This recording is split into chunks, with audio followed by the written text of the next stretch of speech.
ओम नमः सिद्धे। नमः श्रीवर्धमानाय निर्धूत कलिलात्मने सालोकानां त्रिलोकानां यद्विद्यादर्पणायते। श्री रत्नकरण श्रावकाचार ग्रंथ पर अपनी चर्चा चल रही है और बहुत ही उत्कृष्ट भावना यहाँ पर है।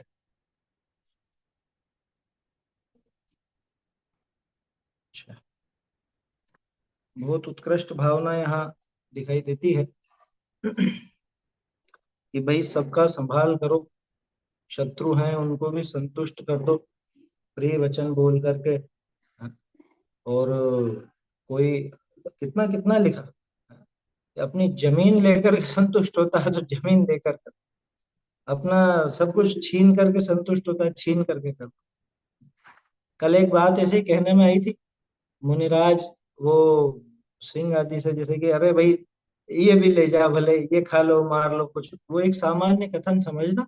क्योंकि मुनिराज ऐसा नहीं कहेंगे कि मांस खा लो या कुछ कर, है ना, तो कि भाई ये छिद जाए या भिद जाए, है कोई कुछ ले जाए, इस शरीर का जो होना हो जाए, वो भावना रहती है ना। वो तो एक कहने की बात थी, बाकी उस पर विचार करना चाहिए कि मुनिराज की भावना शरीर से तो बिल्कुल न्यारेपन की ही होती है।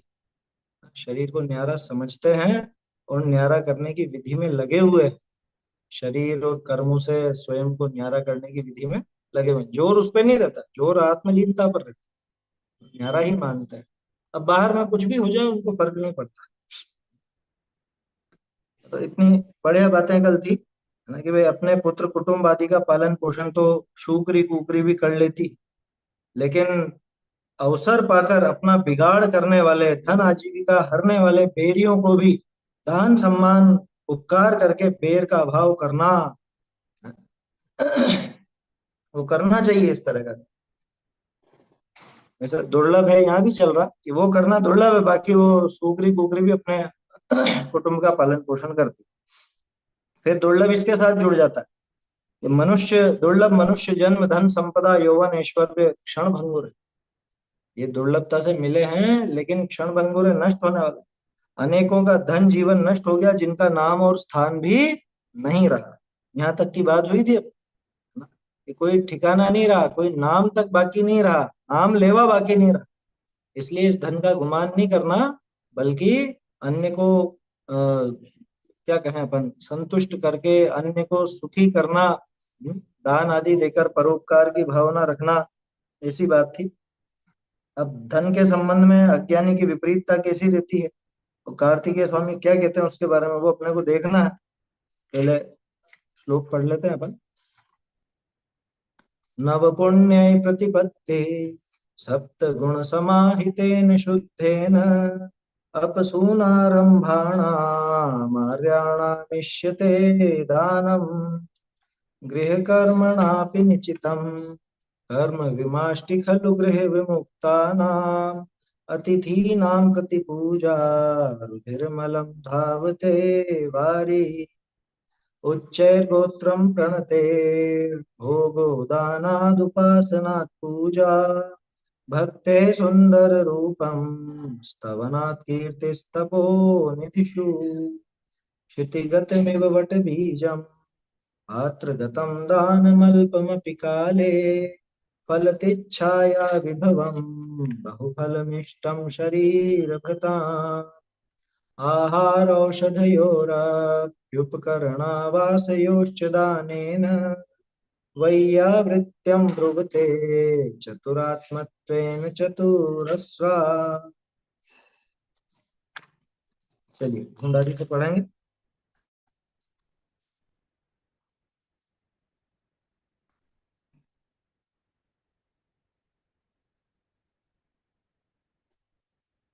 ढूंढारी में है, पेज नंबर पत्र संख्या है ये 243, 243 पत्र संख्या। सो ही कार्तिकेय स्वामी कया है, अतिशय करी के आभरण वस्त्र स्नान सुगंध विलेपन नाना प्रकार के भोजन पान आदि करी अत्यंत पालन पोषण किया हुआ हूँ देह एक क्षण मात्र में जल का भर्या कच्चा घड़ा की ज्यों विनसे। जो लक्ष्मी चक्रवर्तिनी को आदि ले महापुण्यवाननि में नहीं रमी, सो लक्ष्मी अन्य पुण्य रहित जननी में कैसे प्रीति बांधी रहे। स्क्रीन पे नहीं दिख रहा।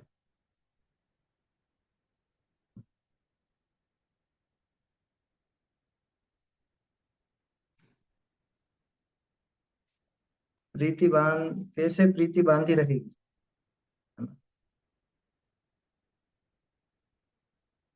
या लक्ष्मी कुलवाननी में नहीं रमे है, को जानेगा मेरा कुल ऊंचा है। मेरे लक्ष्मी रहती आई है ऐसा नहीं जानना। कुलवान में भी रहे व नहीं रहे, नीच कुल वाले में जाए रमे। धीर में रमे व नहीं रमे, पंडित प्रवीणनि के रहे व नहीं रहे, मूर्खनि के हु होए। सूरवीरनि के वाका घरनि के माही रमे व नहीं रमे, पूज्य पुरुषनि में तथा सुंदर रूप वालेनि में व सज्जननि में व महापराक्रमिनि में व धर्मात्मा में या लक्ष्मी राचे ऐसा नियम जाने सो नहीं है। भावा संसारी अज्ञानी भ्रमते ऐसा जाने जो मैं तो कुलवान हूँ, मोको छाड़ी लक्ष्मी कैसे जाएगी। तथा मैं धीर हूँ, धैर्यवान के लक्ष्मी थिर रहे है, चलायमान के विनसे है। तथा मैं महापंडित प्रवीण हूँ, मैं बड़ी प्रवीणता ते बधाई है। मूर्ख अज्ञानी चूकिर चले ताकि लक्ष्मी नष्ट होए है। तथा मैं सूरवीर हूँ, अन्य की लक्ष्मी की रक्षा करूं, मेरी कैसे विनसे, कायर के विनसे है। तथा मैं पूज्य हूँ, समस्त की लक्ष्मी पूज्य में रही चाहिए, को नीच की विनसे है। तथा मैं धर्मात्मा हूँ, नित्य ही दान पूजा शीलादिक में प्रवर्तु हूँ, मेरी कैसे नष्ट होए। को पापी के संपदा विनसे है। तथा मैं सुंदर रूपवान हूँ, हमारी सूरति ऊपर ही लक्ष्मी को वास दिखे है, को कुरूप के विनसे है। तथा मैं सुजन सबके प्रिय हूँ, मेरे लक्ष्मी कैसे विनसे। दुष्ट होए सबके अप्रिय होए ताके विनसे है।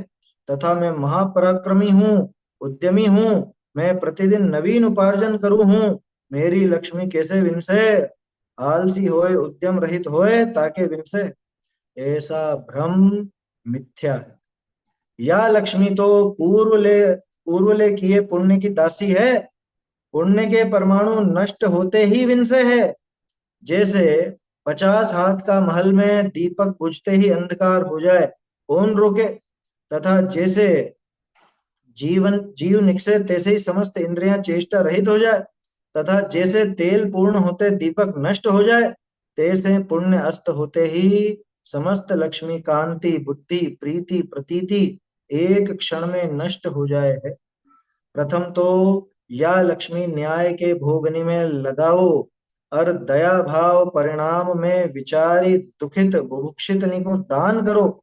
या लक्ष्मी जैसे जल में तरंग क्षण मात्र में विलाए जाए, तैसे कोई दोए दिन लक्ष्मी का संयोग पाछे नियम सु वियोग होएगा। जो पुरुष या लक्ष्मी को निरंतर संचय ही करे है, नहीं तो भोगे है, और नहीं पात्रनी को देवे है, सो अपने आत्मा को ठिगे। अचानक मरी अंतर मुहूर्त में नार की जाय उपजेगा। नार की जाय उपजेगा। मनुष्य जन्म को निष्फल किया। देखो, मनुष्य जन्म को निष्फल किया। जो पुरुष लक्ष्मी का संचय करिके हैं और अति दूरी गाड़े है, विनसने के भय ते पृथ्वी में बहुत ऊंडी गाड़े है, सो पुरुष तिस लक्ष्मी को पाषाण समान करे। जैसे जमीन में अनेक पाषाण है, तैसे धन भी धर्या रहेगा। आपके दान भोग के अर्थ नहीं, तदि दरिद्री तुल्य रहा। बहुरी जो पुरुष लक्ष्मी को निरंतर संचय करे है, लक्ष्मी को निरंतर संचय करे है और दान नहीं करे और भोगे हो नहीं, इस पुरुष के अपनी अपनी हूँ लक्ष्मी पर की लक्ष्मी समान है।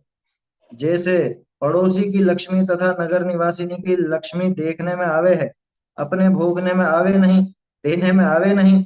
बहुरी जो पुरुष लक्ष्मी में अति आसक्त भया, प्रीति रूप भया, अपना आत्मा को खावने में, पीवने में, औषधाधिक में, वस्त्र पहनने में, अपने रहने की जायगा में, और भोगो भोगनी में नित्य ही क्लेश भोगे है। पणि धन के खर्च होने का बड़ा दुख दिखे है, ताते कष्ट ते आप दिन व्यतीत करे है। सो मूढ़ राजानी का व अपने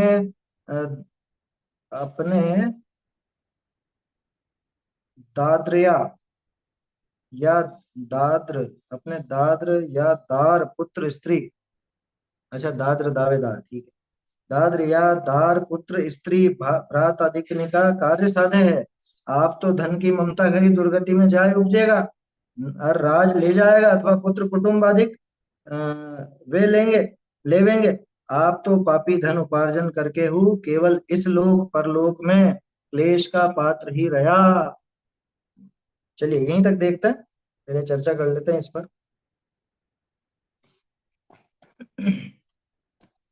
क्या कहा कार्तिकेय स्वामी ने, क्या बताया यहाँ पर कि बहुत अधिक आभरण, वस्त्र, स्नान, सुगंध, विलेपन, अनेक प्रकार के भोजन पान आदि द्वारा बहुत सावधानी से पालन पोषण किया हुआ शरीर की, इस शरीर के पीछे क्या क्या काम करते हैं अपन, ये सारी डिटेल आ गई। आभूषण इसको पहनाएंगे, नहलाएंगे, धुलाएंगे, हैं, कपड़े भी पहनाएंगे, सुगंध लगाएंगे, कुछ भी लेप लगाएंगे। अब लेप की तो गिनती मत पूछो, तरह तरह के कितने लोगों को किस किस चीज का शौक रहता है। अनेक प्रकार के भोजन पान आदि पर खिला पिला करके पुष्ट करते हैं ना इस शरीर को, क्या हम शरीर को तगड़ा बनाएंगे, और नहीं तो कुछ क्या कहते हैं वो मेंटेन करके रखें। काजू बादाम खाया करो, ड्राई फ्रूट्स खाओगे तो एक रौनक रहेगी चेहरे पे, या कुछ ऐसा है। फल खाया करो, बोलो क्या बोलते हैं, ऐसी ऐसी सलाह देते हैं। और ये करता है। अरे जैसा विज्ञापन होने लग जाए, जैसी खबरें प्रचलित होने लग जाए, वैसी चीजें बदलते हैं। आपको ध्यान हो, थोड़े समय पहले है ना, गेहूं का ही प्रचलन ज्यादा था, अभी भी गेहूं का ही ज्यादा है, फिर लेकिन अब वापस थोड़ा पुराना ट्रेंड चल कि नहीं, गेहूं की तो वो क्या बोलते हैं, ग्लूटेन ग्लूटेन होता है तो गेहूं की नहीं खाओ, ज्वार मक्का और इसकी खाओ। फिर नई चीजें चली, रागी की खाओ। फिर बीच में किनोआ आ गया तो किनोआ की खाओ। लोग बाग उस स्वास्थ्य के लिए वो सब करने। हम्म, ज्यादातर तो ये सब व्यापारियों की लोभी रहती है, जिसका बढ़ावा देना हो, जिसको करना, उस संबंधी खबरें प्रचलित हो जाती हैं। कभी आपने ये नोट किया या नहीं किया, हम लोगों ने तो खूब देखा है। जब एक ही तरह की खबरें आने लग जाएं, समझ लेना कि वो व्यापारियों की पूरी ऊपर से लोभी चल रही। अखबार वालों को, खबरों वालों को, इनको सबको पैसा दिया जाता है और वो उसका भरपूर प्रचार करो। खैर, लेकिन खास बात तो ये है कि इन सब से बहुत सावधानी से पालन पोषण किया।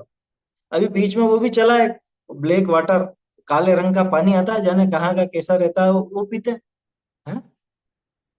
वो कोई खिलाड़ी पीने लग गए, बड़े लोग पीने लग गए, दूसरों को भी शौक लग गया। कैसी मूर्खता है। हैं? पहले वो चला फिल्टर, फिल्टर के बाद आरओ आ गया, आरओ के बाद अब और कुछ नई चीज आ गई। हैं? कल से कह देंगे कि नहीं नहीं आरओ से नुकसान है, तो आरओ भी छोड़ देता है। हालांकि ध्यान रखना, आरओ अपने काम में लेने लायक नहीं, वो तो प्रचलन में है, इस वजह से मैंने उदाहरण लिया। आरओ बिल्कुल भी काम में लेने लायक नहीं, न स्वास्थ्य की दृष्टि से, न जीव दया की दृष्टि से। क्या कहा, इतनी सावधानी से, खूब सावधान रखा ना इसने, क्या जैसे आजकल के नए जमाने के माँ बाप के चोचले बहुत होते हैं, वो अपने बच्चों को, अरे धूप में मत निकालो, बिल्कुल भी धूप में नहीं निकलने दे। क्या, इसको हमने तो शुरू से बचपन से एसी में ही रखा है और घर के अंदर छाया में ही रखा है, ये तुमने पूरा उसको मरियल बना दिया एकदम। उसको प्रकृति से अलग करके, और पहले तो खेलने देते थे बच्चे, बच्चे को माँ बाप खेलने देते थे। अब कि नहीं नहीं धूल मिट्टी में नहीं जाना, बाहर नहीं खेलना है, उससे उसकी इम्यूनिटी बढ़ती है या जो भी है। अब कोई तो उससे रक्षा के लिए बचाता है, और कोई कह रहा है इम्यूनिटी बढ़ेगी तो खेलने दो, तो वो भी करता है, ठीक है ना। कुल मिला के बहुत सावधानी से पालन पोषण, जैसे इसको समझ में आया वैसे इसने पालन पोषण। इसको लगा आयुर्वेदिक ज्यादा अच्छा है तो आयुर्वेदिक की तरफ, इसको लगा एलोपैथी ज्यादा अच्छी है तो एलोपैथी की तरफ। है ना। तो बहुत सावधानी से पालन पोषण किया हुआ ये शरीर भी है, ये भी एक क्षण भर में जल से भरे कच्चे घड़े के समान नष्ट हो जाता है। कच्चा घड़ा होता है ना, कच्चा घड़ा वो पानी का जोर नहीं सह पाता, वजन नहीं सह पाता, फूट जाता है ना, एक झटके में टूट जाता, कच्चे घड़े के समान नष्ट हो जाता। जो लक्ष्मी चक्रवर्ती से लगाकर महापुण्यवानों में नहीं रमी, यह है कार्तिकेय स्वामी का वचन। तो चक्रवर्तियों की संपदा भी बची क्या? हम्म? कुछ शेष रही? कोई भोगने वाले बचे? जो लक्ष्मी चक्रवर्ती से लगाकर महापुण्यवानों में नहीं रमी। आदिनाथ जी का वैभव कहाँ गए? आदिनाथ जी के महल, महावीर स्वामी का वो सतखंडा महल, ऐसा कथाओं में आता है, था कि नहीं था या कितना बड़ा था वो अपने को पता नहीं, कैसा था वो नहीं मालूम अपने को, लेकिन वो कहाँ गया? था तो सही, सब राजा थे, राजाओं के बेटे थे, तो महल वगैरह तो थे ही सही। वो कहाँ गए? वो भरत चक्रवर्ती के भी तो महल होंगे गजब के, वो तो है, 6 खंड का अधिपति था। हम्म? और वो 72 जिनालय जिनकी संरचना वहां पर करी थी भरत जी ने, ऐसा उल्लेख आता है ना। कहीं पे तो 72 का आता है, कहीं 24 का ही आता है, अलग अलग नाम आते हैं, खैर उससे फर्क नहीं पड़ता। उन्होंने वहां पे वो कैलाश पे बनाए, इतने वो जिनालय बनाए, कहाँ गए सब? अभी बहुत से यूं शोध खोज करने वाले दावा करते हैं कि ये जगह है, वो यहाँ पर था या वहां था, जो भी है ना। अब उसकी सत्यता तो केवल ज्ञानी जाने। लेकिन खास बात यह है कि जो लक्ष्मी चक्रवर्ती से लगाकर महापुण्यवानों में नहीं रमी, वो लक्ष्मी अन्य पुण्य रहित लोगों में प्रीति कर कैसे रहेगी? तो तेरे पास कैसे रह लेगी ज्यादा समय?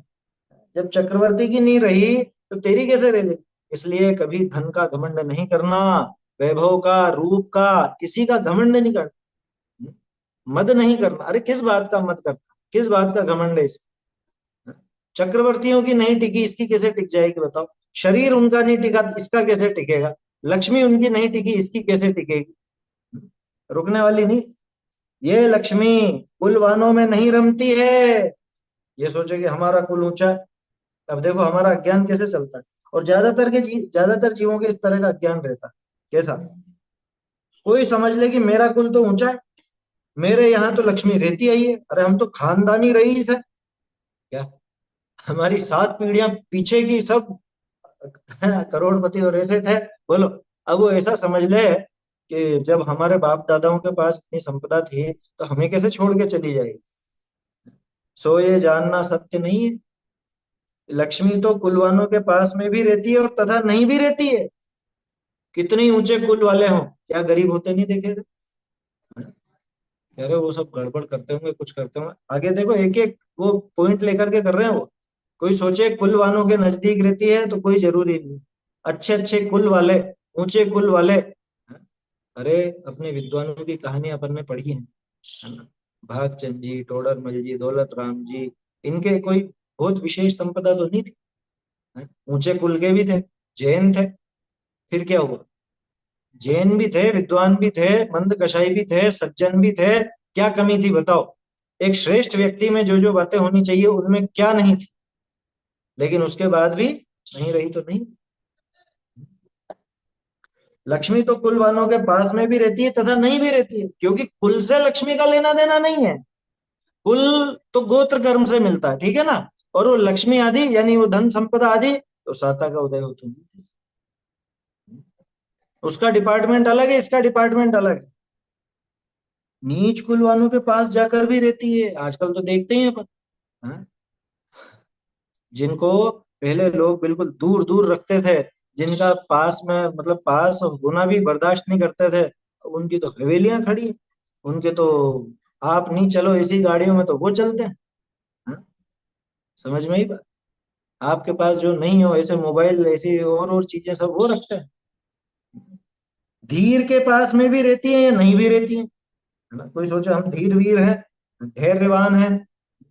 अच्छा, ज्यादातर तो कहते हैं देखो व्यापार में धैर्य बहुत जरूरी है, बिना धैर्य के कमाई नहीं होती, उतावलेपन से कमाई नहीं होती।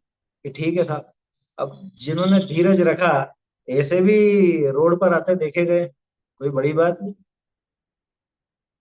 पंडित प्रवीण के पास भी रहती है, वह नहीं भी रहती है। कोई बहुत चतुर हो, होशियार हो, लोक लोक व्यवहार में भी बहुत चतुर हो और धार्मिक कार्य में भी चतुर हो, तो भी रहे या नहीं भी रहे, क्योंकि लक्ष्मी का इनसे लेना देना ही नहीं है। ये जो बातें है ना, इनसे कोई लेना देना नहीं है लक्ष्मी का, यानी धन संपदा का। धन संपदा का लेना देना तो तत्संबंधी पुण्य के उदय से। वो पुण्य का उदय हो तो ये रहती है, वो नहीं हो तो नहीं रहती। क्या कहा? पंडित प्रवीण के पास भी रहती है और नहीं भी रहती, मूर्खों के पास भी रहती है। कोई मूर्ख हो, एकदम निरा मूर्ख, और फिर भी उसका धन बढ़ता जाता है। हाँ? अरे व्यसनी व्यभिचारी, इन लोगों के पास तो दिखती है, आज के जमाने में देखते ही है। और जो सज्जन हो, चतुर हो, प्रवीण हो, लेकिन उसके बावजूद भी उसके पास नहीं रहे तो नहीं रहे। पंडित प्रवीण के पास भी रहती है वह नहीं भी रहती है, मूर्ख के पास भी रहती है। यार ये बड़ा भाई तो इतना चतुर होशियार है, लेकिन इसके पास कुछ भी नहीं। और ये छोटा बिल्कुल नालायक है, मूर्ख है, एक नंबर का, मतलब क्या कहें, जिसको कुछ भी नहीं आता है, लेकिन फिर भी देखो इसकी धन संपदा बढ़, कि भैया बुद्धि से या इससे कोई लेना देना नहीं, है ना। पिछले पुण्य का उदय जैसा होगा, तद अनुसार वो रही। मूर्खों के पास भी रहती, शूरवीरों वो कायरों के पास में भी रहती है, वह नहीं भी रहती। अब चाहे बहुत बहादुर हो और निडर हो, चाहे बिल्कुल डरपोक हो, हर किसी से डर जाता हो, उससे कोई फर्क नहीं पड़ता। किसी के पास भी रह सकती है, किसी के पास नहीं भी रह। पूज्य पुरुषों के पास, सुंदर रूपवानों व सज्जनों के पास, महापराक्रमियों व धर्मात्माओं के पास में ये लक्ष्मी रहती है, ऐसा कोई नियम नहीं है। कह रहे तो धर्मात्मा, इसके पास तो रहनी चाहिए। अच्छा, एक सीधा सा तर्क है, छोटे सा बिल्कुल। धर्मात्माओं के पास अगर लक्ष्मी रहती हो, तो सबसे बड़े धर्मात्मा तो साक्षात मुनिराज होते हैं, उनके पास तो कोई लक्ष्मी नहीं होती, है ना। नहीं नहीं, वो तो छोड़ गया है ना, छोड़ा हो कि चाहे नहीं छोड़ा, है? चलो ये तो छोड़ गया है इसलिए नहीं, तो जो नहीं छोड़ना चाहते उनके पास तो रहनी चाहिए थी, उनके पास भी कहाँ रहती है? समझ में आ रही बात? तो कैसे भी हो, उससे फर्क नहीं पड़ता। धर्मात्मा हो कि सुंदर रूपवान, अरे ये तो बहुत रूपवान, बहुत से क्या सोचते हैं कि कोई गरीब होगा तो रूपवान नहीं होगा, अथवा रूपवान होगा तो गरीब नहीं होगा। लेकिन ऐसा कुछ भी नहीं। पुराणों में बहुत कथाएं हैं। वो गरीब की कन्या और बहुत रूपवान देख करके राजा मोहित हो गया, ऐसी ऐसी बहुत कथाएं मिलेंगी आपको, कोई बड़ी बात नहीं। और बहुत अरबपति खरबपति हो, और एकदम ऐसा हो, ऐसा गुलाब जामुन जैसा। अब क्या कहें उसको। तो कहने का अर्थ ये है कि कोई नियम नहीं है कि ये लक्ष्मी किसके पास रहेगी या किसके पास नहीं रहेगी।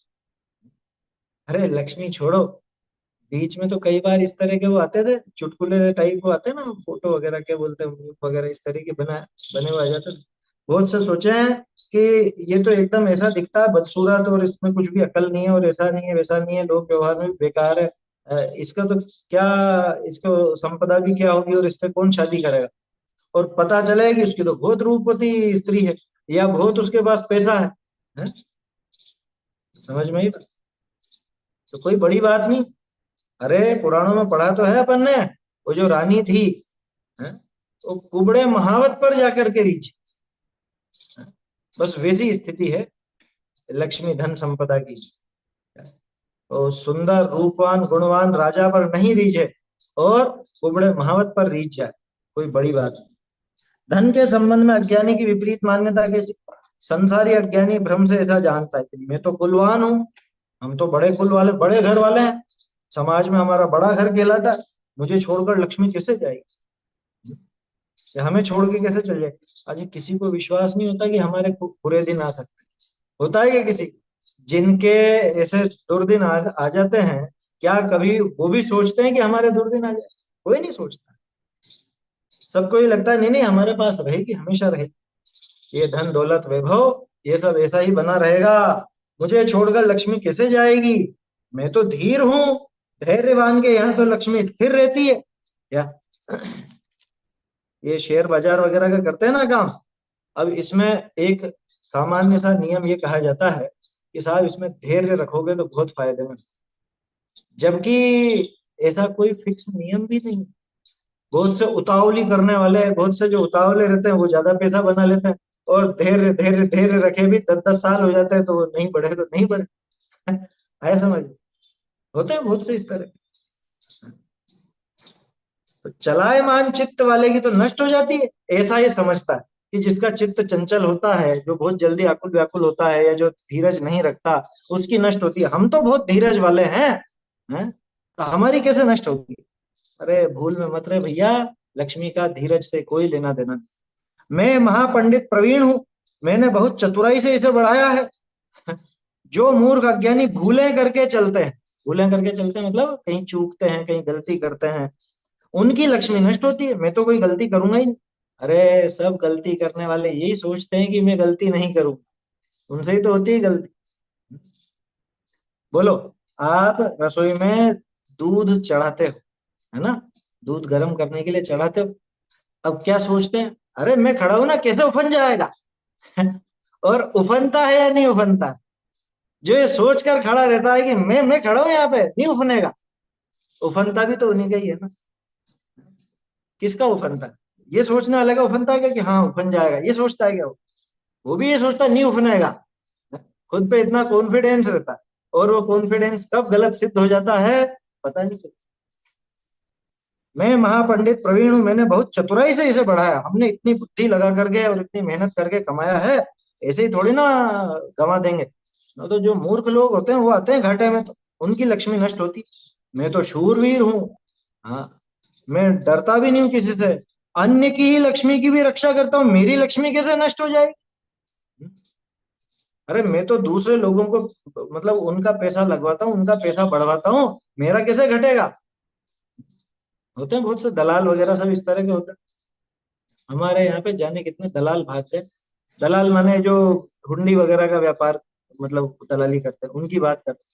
अब वो सोचे कि मैंने इतने लोगों को पैसे दिलाए हैं, मैंने इतने लोगों को लोन दिलाया है हुंडी पर, चेक पर, ये इत्यादि जो भी सामान होते हैं अलग अलग जगह, तो मेरा कैसे डूबेगा? मैं दूसरों का ही नहीं डूबने देता हूँ। हाँ? अरे दूसरों का भी डूबता है या दूसरों का नहीं डूबे, इसका जरूर डूबता है समझ? जबरदस्त कर्तृत्व की बुद्धि है, जबरदस्त। क्या करता पने की ऐसी बुद्धि। अच्छा चक्कर क्या है, इसने सोचा था पैसा कमाने की, और पैसा आ जाता है किस्मत से, पुण्य से, तो फिर इसका कर्तृत्व और पुष्ट हो जाता है। इसको जब तक आर्थिक रूप से झटके नहीं लगे तीन चार, तब तक इसको ये बात समझ में नहीं आती, और तब भी आ जावे गारंटी की। क्या, जब तक इसको आर्थिक झटके नहीं लगे हैं बड़े बड़े, उसके बाद भी ये समझ जावे तो ही समझे, नहीं तो नहीं समझे। कहाँ समझता है? अरे ये तो वस्तु व्यवस्था समझने वाला ही समझ पाता है कि ये मुझसे न्यारा द्रव्य है, इसमें मेरा क्या हस्तक्षेप? मेरे कमाने से ये आता नहीं, मेरे गंवाने से ये जाता नहीं, मैं दान आदि कर दूं तो ये समाप्त होने वाला नहीं, ये जानता है। इसको रहना है तो ये रहेगा, इसको नहीं रहना है तो नहीं रहेगा। देखो, हम तो दूसरे की रक्षा करते हैं तो हमारी कैसे नष्ट होगी? कायर की लक्ष्मी नष्ट होती है। हम तो निडर हैं, बहादुर हैं, डरने वाला गंवाता है। हम तो डरते ही नहीं किसी से, ऐसी भी भ्रांति रहती है लोग। मैं पूज्य हूँ, सभी की लक्ष्मी पूज्य के पास रहना चाहिए, किसी नीच की नष्ट हो जाती। हाँ? भाई हम तो सबसे बड़े हैं, लोक में हमारी इज्जत है, सब लोग हमको आदर से नमस्कार करते हैं, प्रणाम करते हैं, हमारी बात सुनी जाती है, हम तो सबके पूज्य हैं, तो पूज्य के पास ही रहनी चाहिए, नीच के पास नहीं रहनी चाहिए। है क्या कोई ऐसा नियम? ऐसा नियम होता तो महाव्यभिचारी दुष्ट लोगों के पास पैसा नहीं होता, और जो पूज्य हैं, परम पूज्य हैं, उनके पास होता। मैं धर्मात्मा हूँ, नित्य ही दान पूजा शील व्रत आदि करता हूँ। बोलो, ऐसा भी गुमान रहता है उसको, यार हमने इतना धर्म कर्म किया है, इसे थोड़े ना नष्ट हो जाने देंगे। हैं? ये पुण्य साथ तो देगा, कि तुझे क्या पता तुझे कैसा पुण्य बंधा है और कैसा नहीं बंधा है? ये तो भावों के अनुरूप बंधता है। और उसमें भी अगर तुझे पता भी हो, तो पुण्य का कोई ऐसा तो है नहीं कि आपको रुपए पैसे का ही बंधा हो, ये भी तो हो सकता है कि अच्छे परिवार का बंधा हो। हम्म, आया समझ में? तो कैसा भी बन सकता है। खैर, क्या कह रहे हैं कि हम तो साहब दान पूजा व्रत शील इत्यादि करते हैं, तब तो रहेगी। देखो सामान्य तौर पर तो रहती है इसमें, लेकिन फिर भी कोई नियम नहीं, कोई नियम नहीं है कि धन संपदा रहे ही सही। दान पूजा शील व्रत आदि करता हूँ, मेरी लक्ष्मी कैसे नष्ट हुई? कोई पापी की लक्ष्मी नष्ट होती? हमने तो कोई ऐसे पाप किए नहीं। अच्छा, ज्यादातर का यही रोना रहता कि जिंदगी में, इस जीवन में तो हमने कुछ पाप किया नहीं है, पता नहीं कैसे ऐसा पाप का उदय चल। कह रहे तूने इस जीवन में भी बहुत पाप किए हैं, बात यह है कि तू स्वीकार नहीं करता। अपना जीवन टटोल के देखो, हमने कैसे कैसे अपराध किए हैं। समस्या ये है कि उनको हम अपराध समझते ही नहीं। हम कहाँ अपराध समझते हैं? परिवार जनों के मुंह में आकर के और व्यर्थ का पाप बांधते हैं, उसको कौन अपराध समझता है बताओ? बच्चे को हमने मुंह में आकर के रात को खिलाया पिलाया, अभक्ष भक्षण कराया, उसकी जिद पर हमने उसको अभक्ष भी ला करके दिए हैं, बाजार की चीजों के चाले लगाया उसको, ये अपराध कौन मानता? कौन मानता है इसको? हम्म? तो अपने जीवन के जो अपराध है उनको टटोलना चाहिए। वो आलोचना पाठ वगैरह ये सब चीजें बहुत काम की हैं। उससे पता चलता है कि हम हमारे जीवन में कैसे कैसे अपराध करते हैं। हमने घर की सफाई की, उस सफाई में कितने जीवों को कष्ट पहुंचा, उसका खेद भी आता है मन में, है?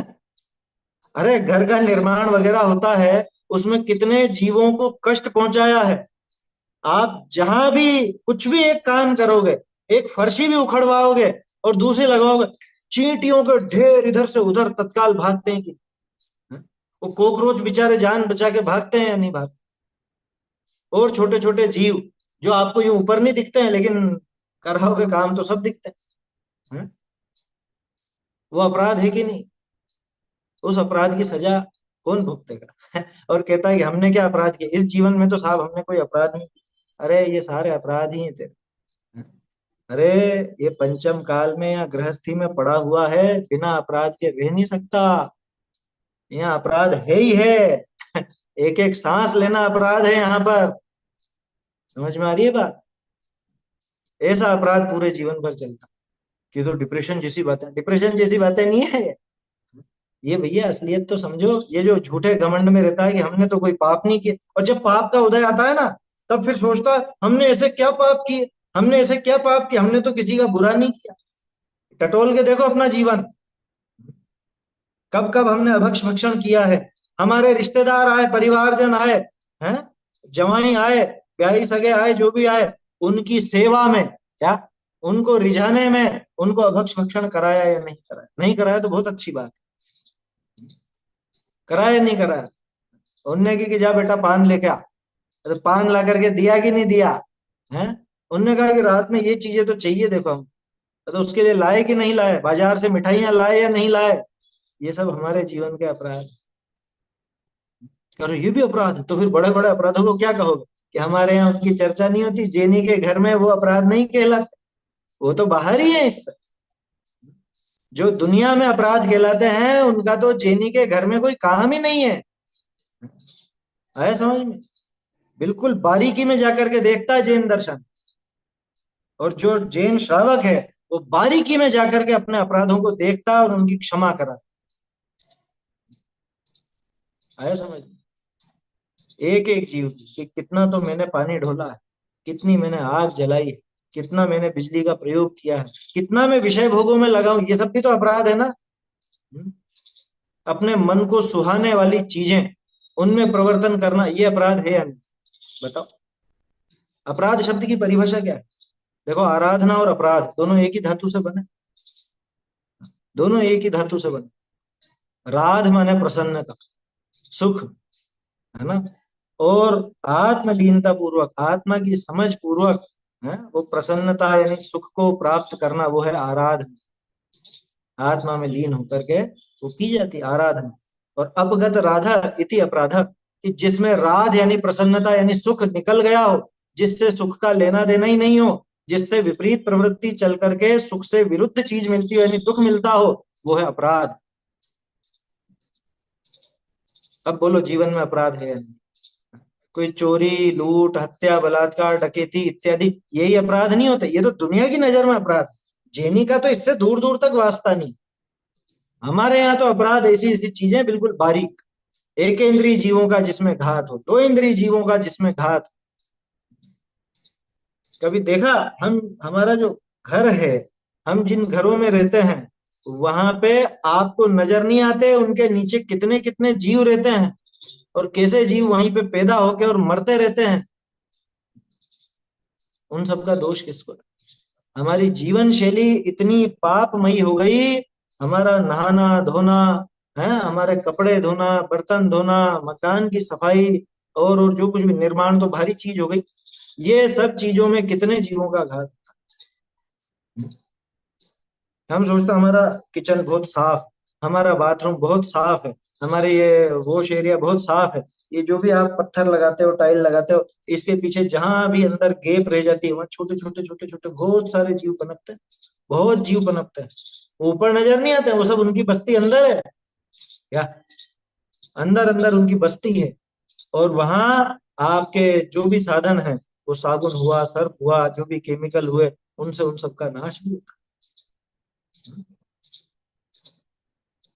नालियां तो सभी जगह है ना, बाथरूम में, किचन में, और जो भी है साफ सफाई के लिए भी वो नालियां होती है। उन नालियों में कितने जीव पनपते हैं, और वहां पे कितना सर्फ साबुन वगैरह सब जाता है, डिटर्जेंट जाता है, उसमें कितने जीवों का घात। ये हमारे अपराध नहीं है? कह रहे साहब ऐसे तो ये तो होता ही है।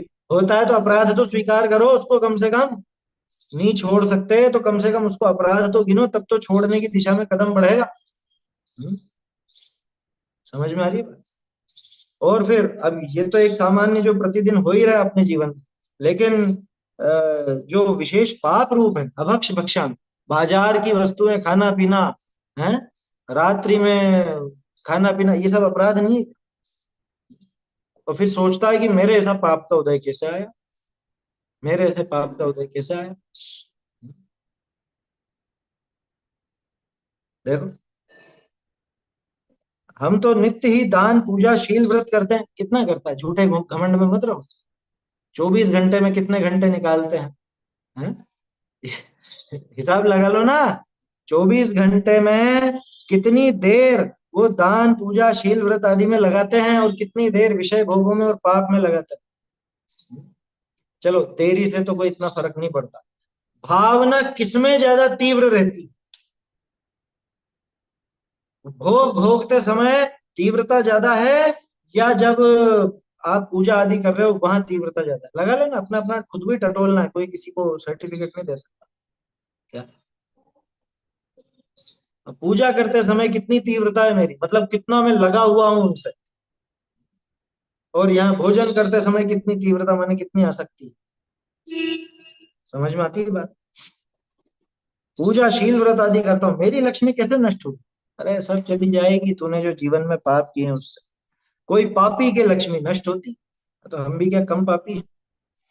मैं सुंदर रूपवान हूँ, हमारी सूरत पर ही लक्ष्मी का निवास दिखता है, किसी कुरूप के नष्ट होती। बहुत सब ये घमंड रहता है, हम तो बहुत सुंदर है, हम तो रूपवान है। हैं?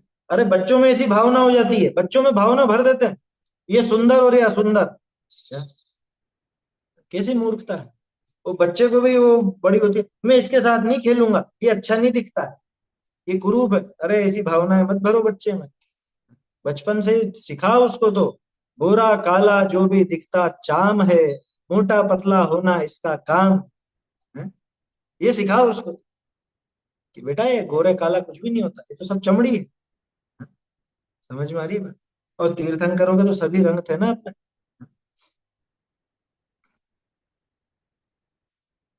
हाँ इतना तो अपने को करना चाहिए, है ना? भाई जितना आप अपने जीवन में जो भी पाप होते हैं, जो पर्व के दिन है, अष्टमी चतुर्दशी आदि, उनमें तो छोड़ना ही चाहिए। है? छोटा सा प्रयोग बताऊं, जैसे लोग बाग साबुन से नहाते हैं या सर्फ वगैरह या डिटर्जेंट का इस्तेमाल करते हैं, तो अपने पर्व के दिनों में तो छोड़ो, रोज नहीं छोड़ सकते हो तो वैसे तो काम में लेना ही नहीं चाहिए। क्या? नहीं लेना चाहिए, है समझ में? और फिर भी कभी कभार लेते हो तो एक तो उसकी संख्या मतलब घटाओ, उसका प्रयोग घटाओ। और जो अपने पर्व के दिन है उनमें तो बिल्कुल सीमित ही कर देना चाहिए। अरे हमारे बहुत से ऐसे परिचित हैं, क्या, श्वेतांबर आदि भी, उनमें ज्यादा थोड़ा वो दया की भावना रहती है ना बहुत। अरबपति हो, लेकिन वो सुबह फ्रेश होने भी जंगल में जाए। वो इसमें नहीं कि इसमें जीवों का घात बहुत होता, हाँ उसमें क्या है, इसमें जीवों का घात ज्यादा, वो खुले में जाते, कि अपने मुनिराज भी खुले में जाते हैं ना, तो वो हम भी खुले में जाते। अब हालांकि आजकल वो राजनीतिक समस्या हो गई है बड़ी, क्या स्वच्छ भारत के नाम पर वो कि ओपन में तो बड़ी वो दिक्कत। या बहुत से तो वो नहाते ही नहीं है, पर्वों के दिनों में नहीं नहाते।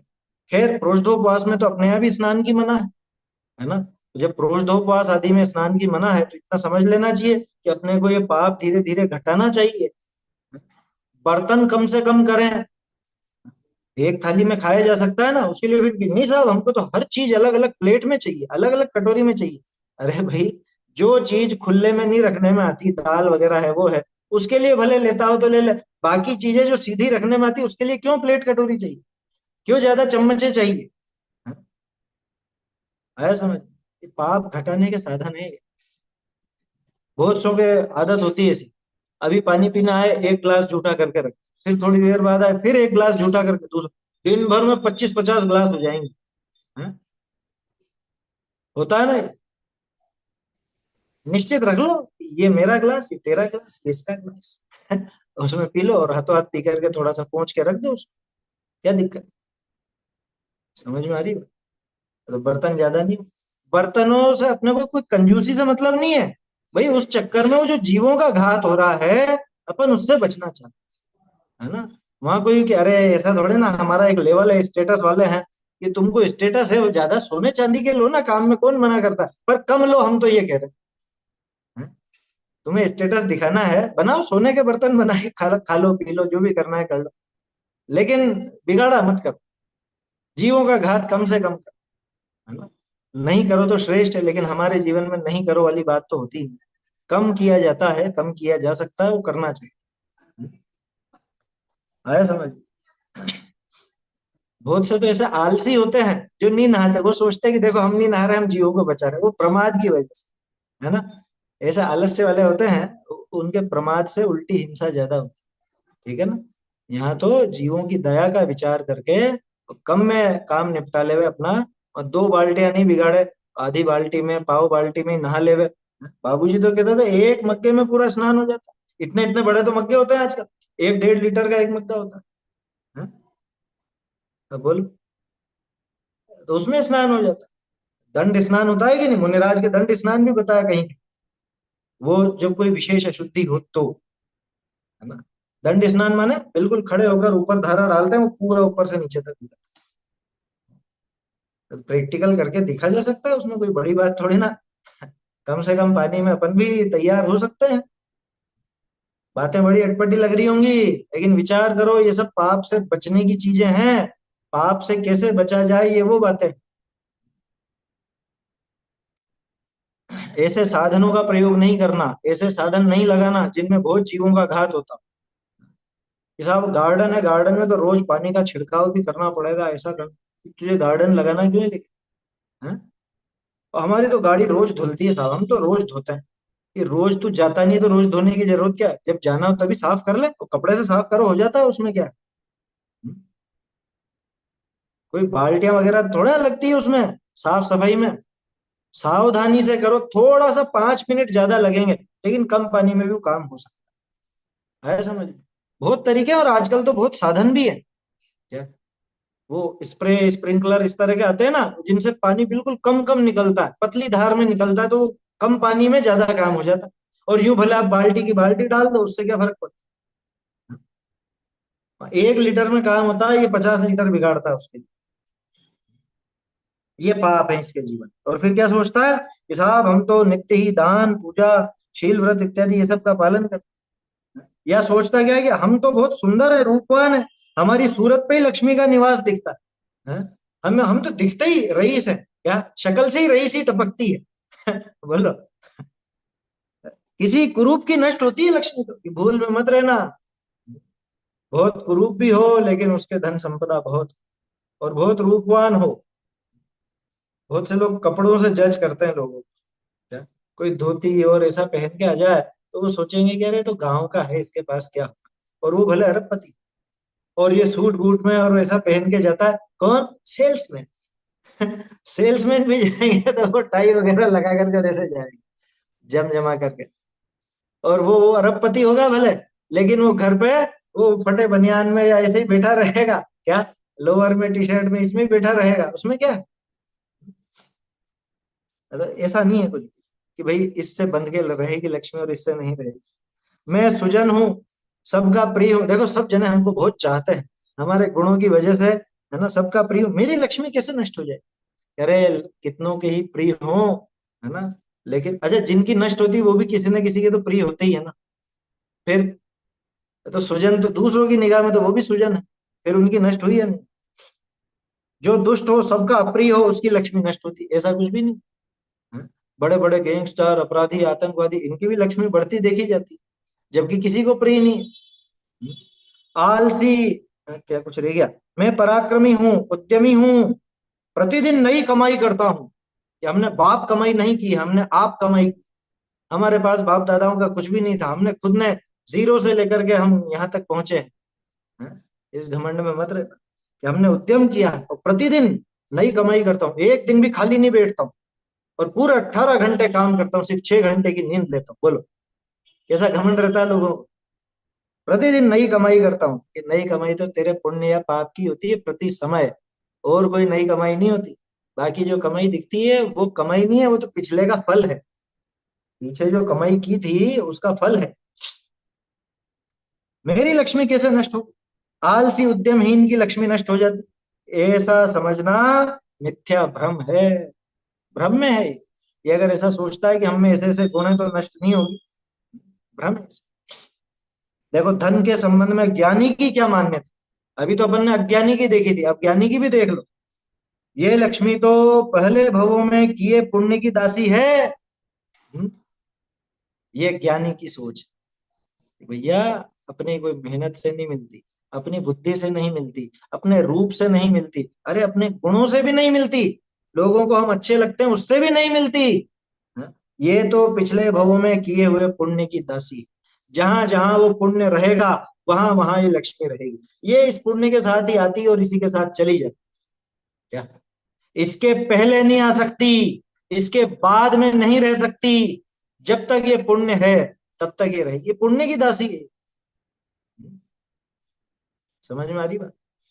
ज्ञानी ये विचारता कि ये मेरी दासी नहीं, मेरा इससे कोई कॉन्ट्रैक्ट नहीं है, इसका कॉन्ट्रैक्ट तो उस पुण्य के साथ। पुण्य परमाणुओं का उदय समाप्त होते ही नष्ट हो जाती। सो रहे आप करार माफिक, अधिक राखे ना रहे, ऐसी पंक्ति आती है ना। आप करार माफिक, करार मतलब कॉन्ट्रैक्ट, जितना करार है, जितना पुण्य का उदय है उसी अनुसार उस लक्ष्मी का करार तभी तक रहे, उसका उदय समाप्त होते ही ये नष्ट हो जाती।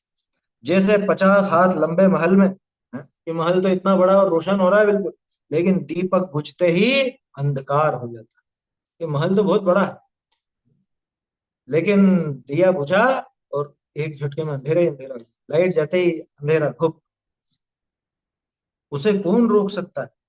जैसे जीव के निकल जाने पर शरीर की समस्त इंद्रियां चेष्टा रहित हो जाती। क्या सुंदर उदाहरण है देखो, कि जैसे जीव निकला तो शरीर की चेष्टा भी ऐसी हो जाएगी, इंद्रियां भी काम नहीं करेंगी।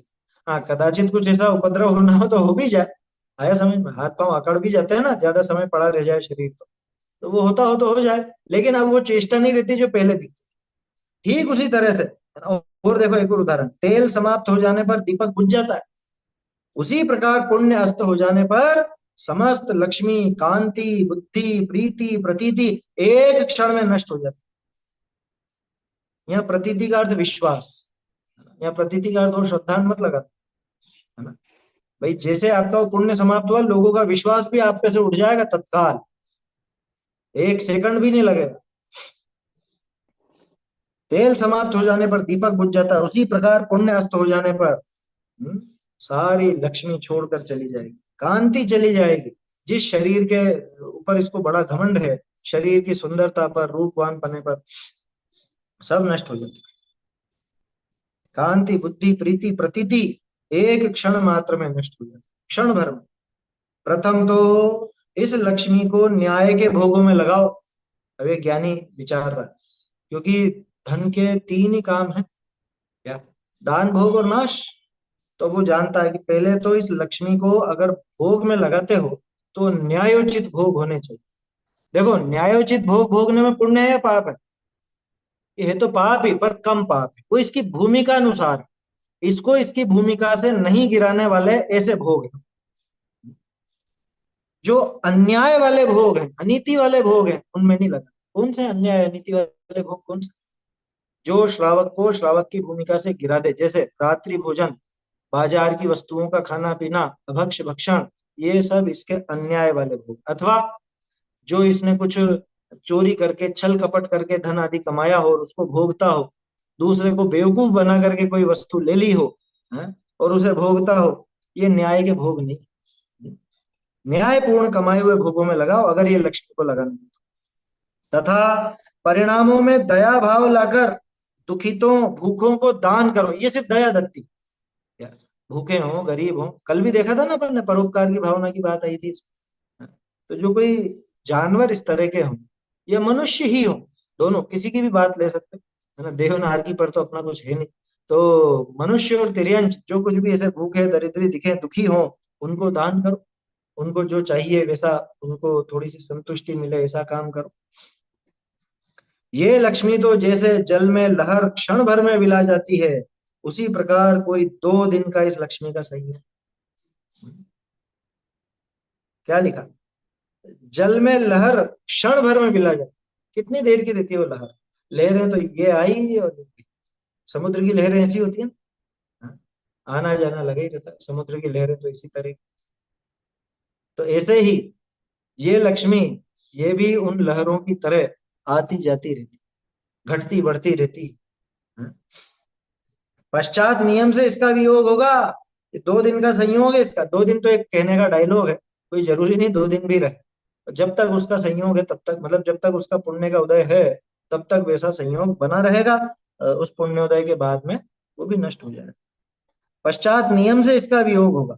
जो पुरुष इस लक्ष्मी को निरंतर संचय ही करते हैं, या इकट्ठा इकट्ठा, मैं इतना इतने रुपए इकट्ठे करूंगा, है, न तो स्वयं भोगते हैं, न पात्र को दान ही देते हैं, वे अपने आत्मा को ठगते। 3 चीजें देखी ना अपन ने, दान भोग और नाश। तो अब न तो भोग रहा है, इतना कंजूस, सिर्फ इकट्ठा करने में लगा हुआ है। बहुत से लोगों के दिमाग में आ जाती है बात, बहुत से बच्चों के आ जाती है, मुझे इतने रुपए इकट्ठे करने, इतने रुपए इकट्ठे करने, इतने रुपए इकट्ठे करने। कि अच्छा, इकट्ठे करके क्या करेगा ये? नहीं, बस मुझे इतने इकट्ठे करने। अरे करेगा क्या? या तो भोग ले या दान दे दे, और नहीं तो नष्ट तो होने वाले। वो स्वयं अपने आत्मा को ठगते हैं। क्यों? कि न तो भोग पाए, न दान दे पाए। हाँ, ये आता है ऐसा। विद्युत लक्ष्मी प्रभुता पतंग, आयुष ते तो जलनो तरंग, और कुंडरी चाप अनंग रंग, शू राचिए क्षण ना प्रसन्न। ये सब क्षण भर के प्रसन्न। क्या? ऐसा है। पुरंदरी चाप ना, पुरंदरी चाप अनंग रंग। पुरंदरी चाप माने इंद्रधनुष। इंद्रधनुष के समान है ये। क्या? जो पुरुष इस लक्ष्मी को निरंतर संचय ही करते हैं, न तो स्वयं भोगते हैं, न पात्र को दान ही देते हैं। न तो दान दिया न भोगा। क्या किया उसने? कि खुद को ही ठगा है इस मूर्ख ने। इकट्ठा कर करके खुद को ही ठगा है। अचानक ही मरेगा, और मरकर अंतर मुहूर्त में जाकर नरक के नारकी के रूप में जन्म ले। ये क्यों? इससे नरक के नारकी बन जाएंगे? हमने क्या पाप किया? ये भूल गए हैं? नरक आयु का कारण क्या था? बहुआरंभ परिग्रह तुम नारकस्य आयुष। और इसने क्या किया? इकट्ठा करूं, इकट्ठा करूं, इकट्ठा करूं।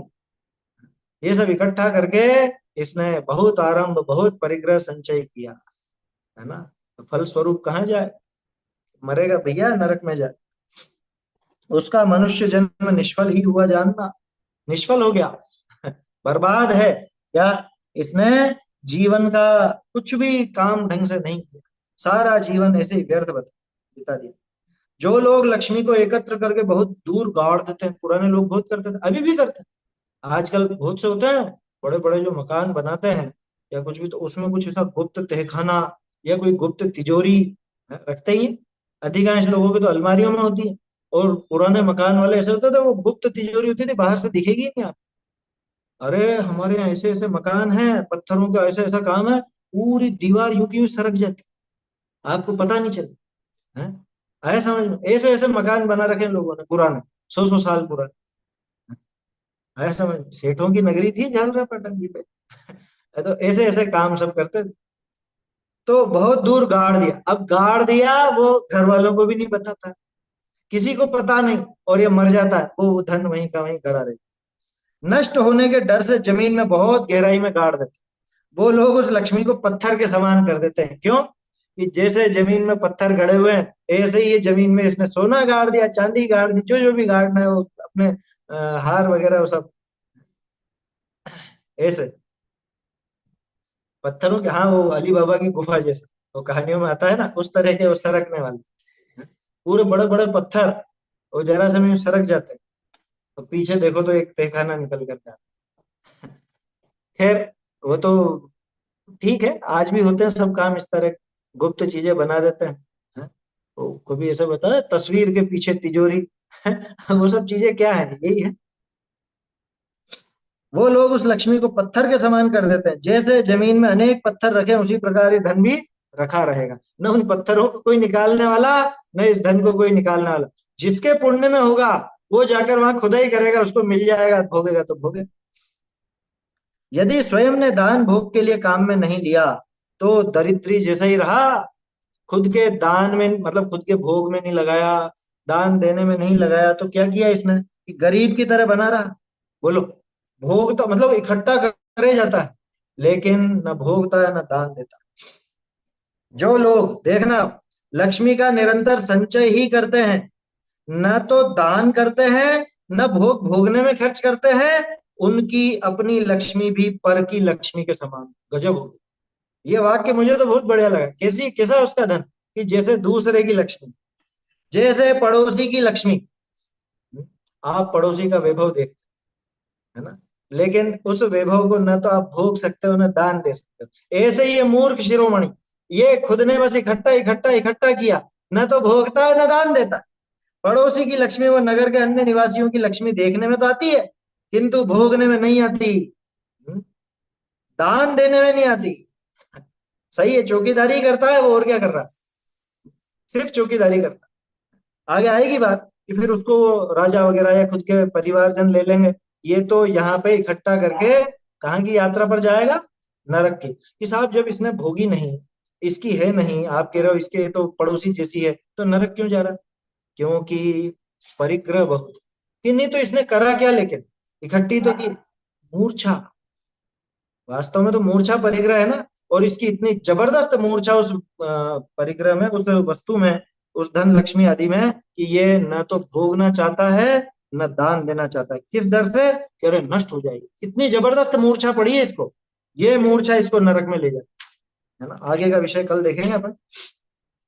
आहारौषधयोरप्युपकरणावासयोश्च दानेन वैयावृत्यं ब्रुवते चतुरात्मत्वेन चतुरस्रा।